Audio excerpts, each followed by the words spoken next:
Time is running. Again, a moment where I wonder how I came from this to this.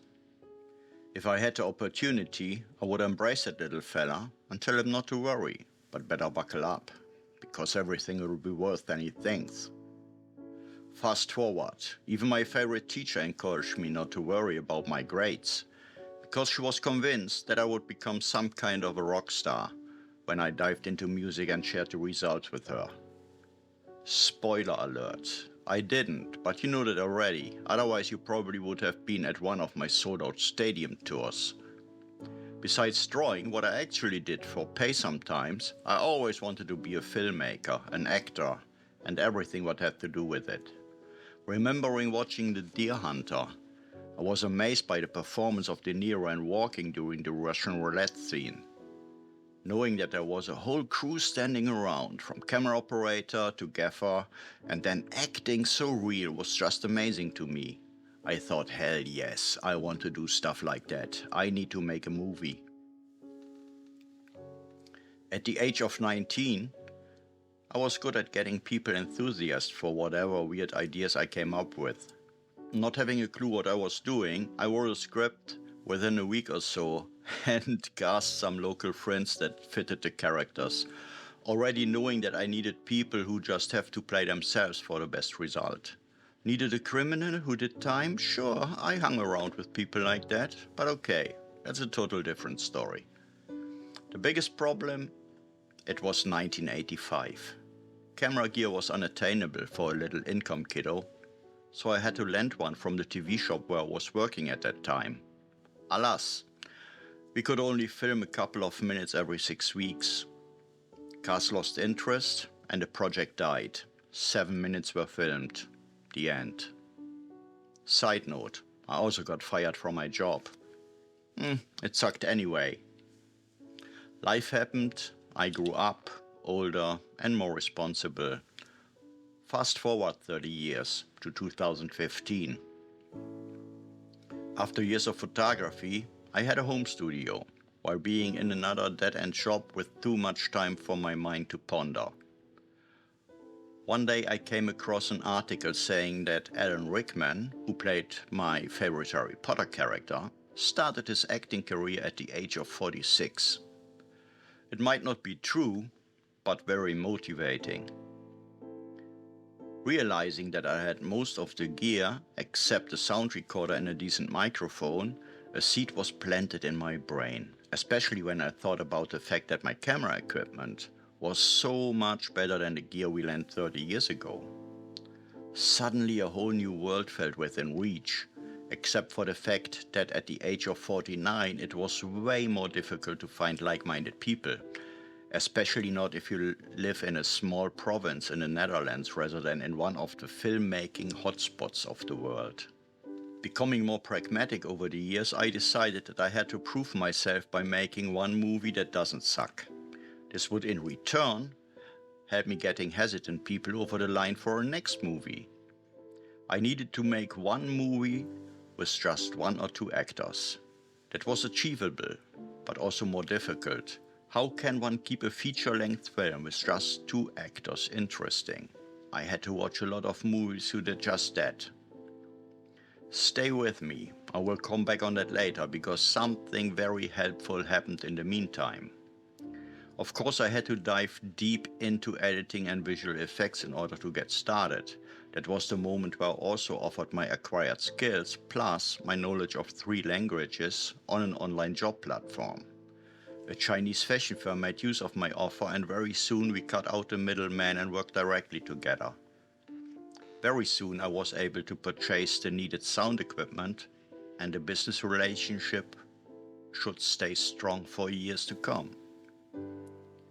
Reading Rebel Without a Crew by Robert Rodriguez and In the Blink of an Eye by Walter Murch supercharged my motivation to keep on the path of making a movie. Coming back to the hunt for a story that works with 1 or 2 actors, I watched films like Buried and I wanted to make a movie just like that. In hindsight, I'm glad I didn't, because in my eyes it just wouldn't work without having the bad taste of plagiarizing other people's stuff. Just like there's just one real Blair Witch project, I guess you dig what I'm saying.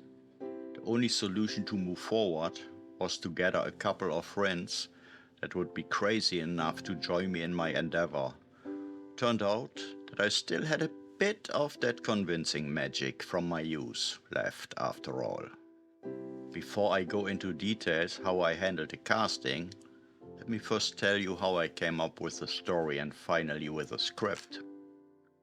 You see, sometimes you are searching while the thing that you need is right in front of you. In my case, it has been there right from the get-go. I had a story from the movie that I wanted to make 30 years ago still in my mind. Not because I'm such a genius, but because it was so stupidly simple.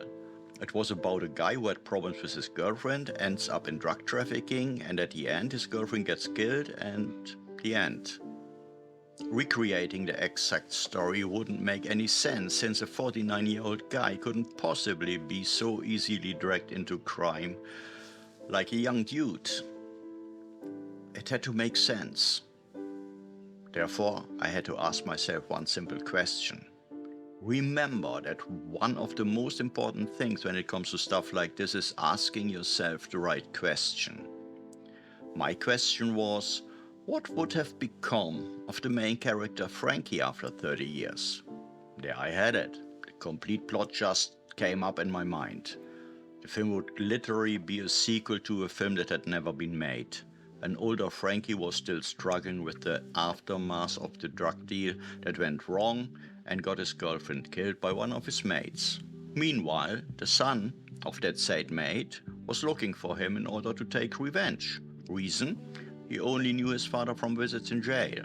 Also, his father recently died. Once he finds Frankie, they get confronted by another enemy of the past and have to fight together. I had all the beats of the story in my mind and decided to write the script while shooting.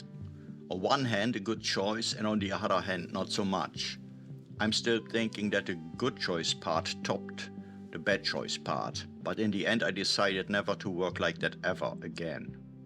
I knew I needed 3 main characters that would have to act during a big chunk of the movie, so I convinced Luke Milders that he had to play the role of Sean, what would be a perfect fit for him. Then I convinced Simone to play Simone. Side note, the character of Simone had in first instance the name Jenny.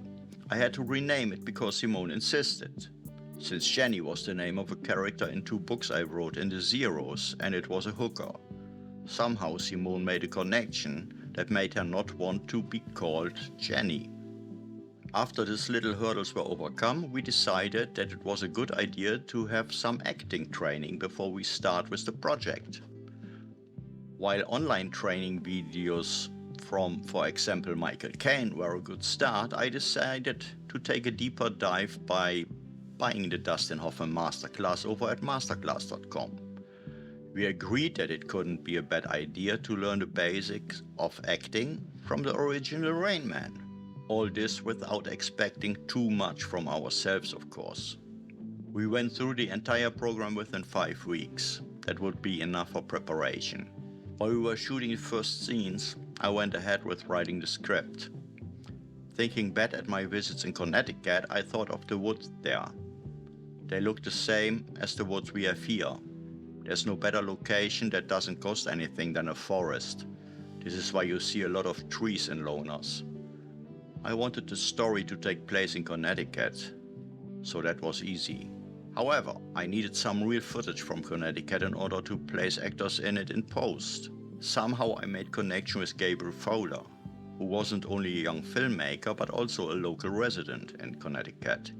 He agreed on filming some footage for me, got a credit as a second unit director in return, and wow, the project was suddenly international, spread over 2 continents. I also got involved as an associate producer for one of his series and got credited as well. My first intention was to work mainly with voice actors, what worked fine with Irene L. Pin as the 911 operator and my Brooklyn sister Ilaria as the PI agent. When it came to the nemesis though, it was devastating. Here's why. The first nemesis was a guy I knew via a friend from New York.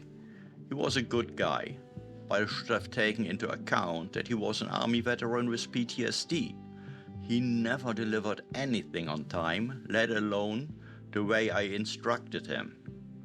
I thanked him for considering the role and went ahead with a friend from Florida who happened to be a teacher at a film school. Somehow it never worked to align his schedule with ours, so I had to thank him as well and look for a solution. A friend of mine had a clubhouse, what would make for a good background of a scene. I asked him to play the nemesis, and so it happened that we went from just a voice on the phone to another character with an on-screen appearance. We went ahead with shooting the scenes we had on paper, and while we were busy, I added the cleaner as another on-screen character. Luckily, it wasn't hard to find a good fit for the role. Unexpectedly, it took 3 years to finish the movie. The reason was that the people involved had jobs, and I had to plan the shoots depending on when they had some free time. What also came unexpected was that the movie was really well received at festivals. Loners became official selection at 5 festivals, finalists at 1 more, and even was declared winner at 1 festival in New York. Needless to say that felt good. During all this time, I kept working for the Chinese fashion firm and also had some Dutch, German, British and American companies I did business with. The main business partner, however, was the Chinese firm. In hindsight, I probably became too comfortable with the situation, and even though I realized that this wasn't really business savvy, the artist in me had the upper hand above the business guy. There was enough money coming in, and I was happy, so I bother. Building connections with other people in the independent world was amazing. Other filmmakers, actors and creatives of all walks of life wanted and still want to work with me. That was exactly what I was aiming for. Create a movie that doesn't suck entirely and create something to show for, so people want to participate. That was and still is the strategy. While this all sounds good, there was a downside. No matter how much they liked me as a human being, there was no way I could possibly assume actors with a lot of IMDb credits under their belt would work with me voluntarily. Why should they? Of course, if I was a Hollywood big shot, they wouldn't think twice. But I wasn't, never will be, and honestly, never had the ambition. I just wanted to create. That said, my business kept me alive and well, but didn't make anywhere near to hire one of these people. Neither did I have the possibility to volunteer as an actor in a Nigerian production. I would have loved to follow the invitation, but hadn't the means to do so. Talk about a glamorous life. Fast forward to 2021. Between the release of Loners in 2018 and 2021, I had a load of new ideas. Started working on a script, found people to work with and all that, but somehow it didn't come to fruition. There was that one project I wanted to shoot in South France with a female French director/actress. She had access to the script while I was writing it. She was very enthusiastic about it. I liked her a lot and looked forward working with her. There was just one important thing. She was a victim of some gruesome crimes and she was bipolar. That meant she could hug the entire world right at this moment, and in a couple of hours she could crawl under the sheets and stay there for days. So one day I got a message that she didn't see a future in the project and asked me to look for somebody else. Just like that, out of the blue. Of course I understood where she was coming from, and taking her mental condition into account, there was absolutely nothing than compassion from my side. For this specific movie, however, I wouldn't want to shoot one single scene without a French actress. That was one of the most important parts of it. The reason being that the real-life story the script was based on involved a young French woman. So back to the drawing board. But hey, at least I didn't have to learn French. Damn it, I was a filmmaker.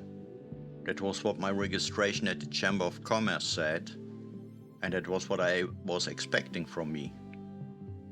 It felt a little like a board game where you land on the wrong field and have to go back to the start. a new strategy was needed. I didn't want to make the next movie with the same cast, that would just be lame, I think. When you operate on a shoestring budget like I did, you had to be extra creative. That meant looking with whom you could work and then write a script with all the restrictions in mind. Since we were at the end of the pandemic, there were still some restrictions in place, what actually turned out to be a good thing. Again, I thought about a script that didn't have too many characters and wasn't too demanding when it came to the locations. The pandemic itself should act as a backdrop and not as a main theme for the movie. It should be a goofy movie about an arrogant guy in a suit who worked for a big corporation and stranded in a new apartment, just to find out that the apartment was already rented to an easygoing woman called Jenny. Yes, here is a Jenny, but mind you, she's not the hooker from my novels.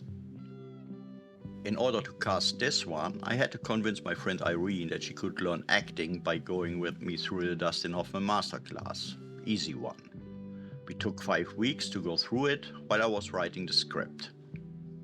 I told her friend Hüb that he has a short role in the movie and that a no from his side was unacceptable. Casting done.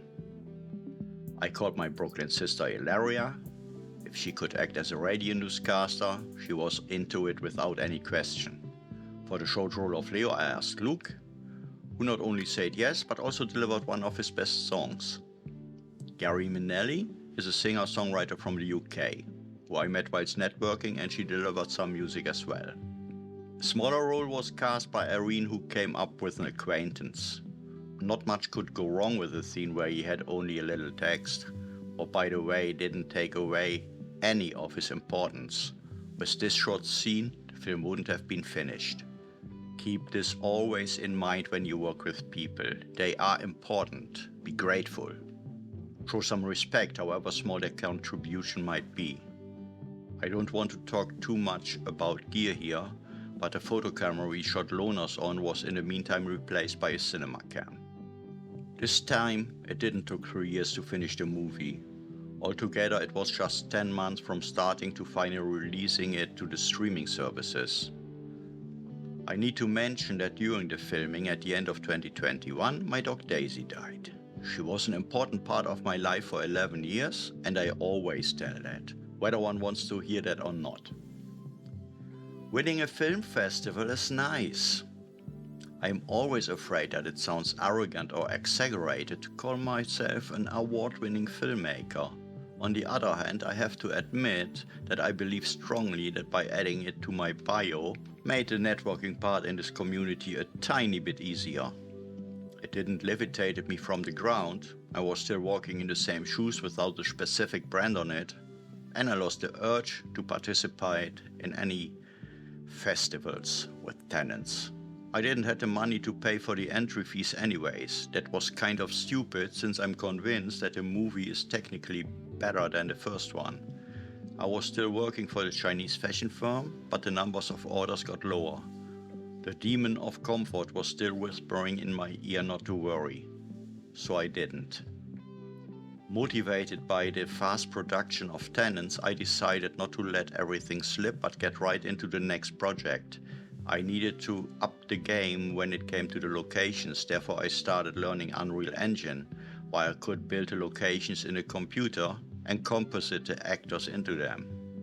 Of course, I didn't mention yet that I picked up piano and guitar playing in the last years. Why should I? But now is the time to mention it, because I decided to produce some music and accompanying music videos. Little project like that would be the best way to put into practice what I learned so far in Unreal Engine. This would give me the advantage of creating a personal workflow and have some YouTube income whilst doing so. Okay, maybe that's the most business-minded I've ever been. Yes, my channel is monetized, so there was nothing holding me back. The hope was that doing so could also make up for the smaller getting orders by the Chinese. Don't get me wrong, I love making music and surely making music videos, since that combines my passions in a useful way. Hope, on the other hand, never has been and never will be a reliable business model. Side note, I'm still grateful for every compliment I receive via a thumbs up and for every encouraging comment. In the meantime, I also started writing 5 new scripts for feature-length movies. Of course, always the restrictions that I faced in mind. Those restrictions shifted, of course, because Unreal Engine opened doors for me that didn't even exist a couple of years ago. Since Huub did a very good job in his small role in Tenants, in my opinion, I decided to tell him that he will have to play a main character in my next movie. I always tend to laugh while saying stuff like that, because while it can sound pretty demanding, I still can afterwards say that I was joking. I laughed after all. Everything went positive so far. I ignored the declining numbers of my business because of hope, Maybe a movie that was technically superior compared to the first 2 could catapult me on the next higher level in my journey. Life happens when you make plans, and in the early 2023, disaster struck. Huub suffered a brain hemorrhage and died on March 30, 2023. We mourned the loss of a friend, and don't get me wrong, but he would have made a heck of a good character in a movie. While I didn't really finish any of the scripts that I wrote with certain persons in mind, I somehow got a wake-up call by the events that happened. When I decided to get self-employed, I never really thought of me as a businessman, even though I studied economics and knew the ins and outs. It wasn't my first rodeo. I always saw me as an artist who happened to be self-employed. Orders from China got even fewer, and finally the city where I'm living threw me a lifeline for 6 months. They took over my cost of living, sent an advisor to me and gave me some time to get my business back on track. I was good at networking with people who shared my passions, but not with making business connections in order to offer the skills I acquired and sell them to other businesses, even though I had a good track record. I felt stuck, and honestly, I felt like a total idiot. Childish even. I wanted to create stuff for others to enjoy. I was still hoping for my personal purple rain moment. No, that's not an official term. I made that up. I think of Prince in the movie Purple Rain, where he plays the title song, then leaves the stage and the building because he thought everything just sucked. Then he hears the crowd inside getting crazy. Needless to say that my Purple Rain moment never came. I kept creating music videos for the former mentioned reasons, hoping they would be enjoyed by enough people to make up for the lost business income. Immature, I know. The last order I had from China was at the beginning of October in 2023. Ever since I lived from my savings, keeping producing stuff for a while, something in me wouldn't give up. Fast forward to 2024. I tried applying for jobs, but somehow I'm considered old at the age of 58. Since I always have to keep my brain occupied in order not to get depressed, I decided to do another smaller project. I revisited Loners and decided to not only create a black and white version of it, but also do a new edit and make use of new tools that I had at hand. First, I cut out some scenes and other little things that makes it 19 minutes shorter than the original without taking away from the story. Since the original was mainly shot with a static camera due to not having a crew, I super scaled the footage, crushed it back down a little, and added things like dynamic zooms and so on. I also got rid of most of the music that was in the original. The result is Loners, the essential cut. It's faster paced and has a raw quality to it that is, in my opinion, superior to the original. Well, in a couple of days I will stop my business and delete my entry at the Chamber of Commerce. Mario Di Leonardo Productions will no longer exist. This might already have happened when you watch this video. Side note, it was from the get-go a very stupid idea to give the business my name. We should never do that. In the case that it is successful and you want to sell it when you retire, it can better not have the name of a person. I always find it stereotypical nonsense when one suggests that you as a filmmaker wants to become the next Spielberg, Cameron, Tarantino or Leone. I only wanted to make movies and become Mario Di Leonardo. That was what I became. And while hope still is the worst business model ever, there is a little left. To say it with the slightly modified words of the great poet T-800 from the Terminator movies, follow me if you want me to live. For now, I can only finish with these words. I'll be back.